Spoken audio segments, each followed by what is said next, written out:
Washington, com os brasileiros que mais atuaram sob o comando de Ancelotti. A gente fez um top 10 aqui, eu vou ler os 5 primeiros, só para a gente ter uma ideia do que a gente está falando. Primeiro jogador, o jogador com mais jogos sob o comando de Ancelotti, o Kaká, 270 jogos, 95 gols e 5 títulos. Em segundo veio o Dida, com 267 jogos e 8 títulos, muita coisa. Depois veio o Rodrigo, com 208 jogos, 11 títulos, 59 gols. Aí o Serginho, do Milan, com 201 jogos, 16 gols, 8 títulos. E, em quinto lugar, tem o Vinícius Júnior, com 197 jogos, 90 gols e 11 títulos. Essa lista ainda tem Cafu, Éder Militão, Marcelo, o Alex, zagueiro, né, que jogou, foi revelado no Santos, jogou no Chelsea, PSG, eles trabalharam juntos no PSG. E, por último, o Alan, do Everton, né? Então, assim, é um cara que conhece bem as características, né, de diversos jogadores, de diversas posições e de diferentes gerações. Isso pesa também na hora de chegar, de começar a passar o trabalho para esse novo grupo, iniciar esse novo trabalho, Washington? Perfeito, com certeza. A gente falou dos jogadores, né, se adaptaram ao estilo Ancelotti, né? Eles receberam as informações de quem já trabalhou com o Ancelotti, mas agora tem o lado contrário.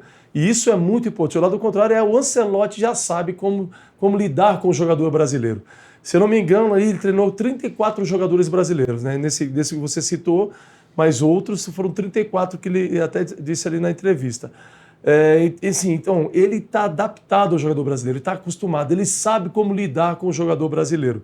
Então, isso facilita. Eu acho que até melhor do que o jogador se adaptar a ele, é ele saber como já passar a informação do jogador brasileiro. Com certeza ele vai ter o seu nível de como o jogador brasileiro é mais solto do que os europeus, ele já deve ser um nível de brincadeira, de chegar, de ser mais próximo, mais amoroso, mais receptivo.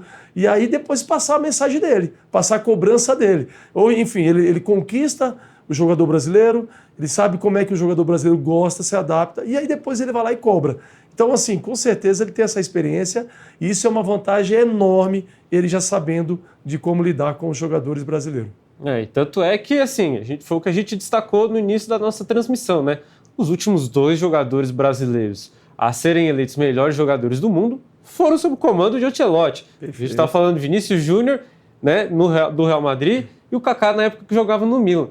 Isso também dá acende uma coisa ali no jogador que quer mostrar serviço e quer melhorar, ou não é? Perfeito, quer mostrar serviço, quer melhorar, e ele sabe explorar o jogador brasileiro, ele vai saber tirar o máximo do jogador brasileiro. Isso ele já tem essa esperteza, essa expertise que ele vai botar assim, ó, eu sei que o jogador brasileiro precisa tá vivendo um mau momento, não tá legal, mas eu sei como é que eu vou conversar com ele, eu já vou chegar ali do lado, ó, treina mais isso, treina mais assim, que você vai chegar ao seu ápice.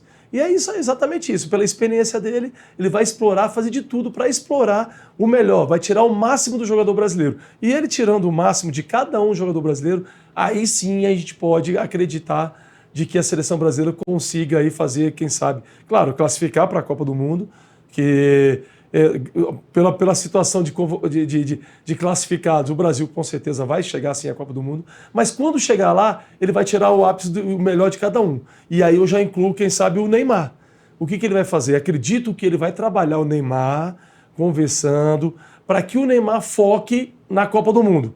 Eu vou lembrar um pouquinho do Ronaldo lá de 2002. Você lembra quando o Ronaldo teve uma lesão gravíssima no joelho?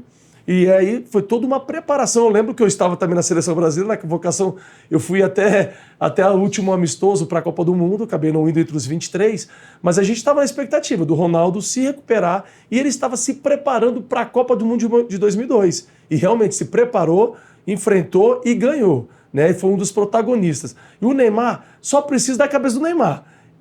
O Neymar precisa acreditar, é claro que toda uma preparação para ele para a Copa de 2026 vai ter. Mas ele também precisa aceitar isso, ele precisa se colocar à disposição de que, olha, eu vou me preparar e acredito que o Ancelotti vai fazer isso. O Ancelotti vai fazer isso, ele vai conversar com o Neymar, olha, se prepara, você vai ser convocado aqui para talvez nas próximas convocações, mas já se prepara no projeto Copa do Mundo 2026. Por isso que eu acredito que ele vai fazer com que o Ancelotti vai explorar todos os jogadores e a partir desse momento, tirar o melhor dos jogadores, vai fazer com que a seleção fique, quem sabe, competitiva para a Copa do Mundo. Vocês citam um tópico importante que é justamente a ausência do Neymar, né? Havia aí uma expectativa de se ele ia voltar ou não. Já achavam que ele ia voltar na última lista do Dorival, mas por questão física ele acabou se machucando, ficou de fora. E aí eu te pergunto, Washington, sem o Neymar,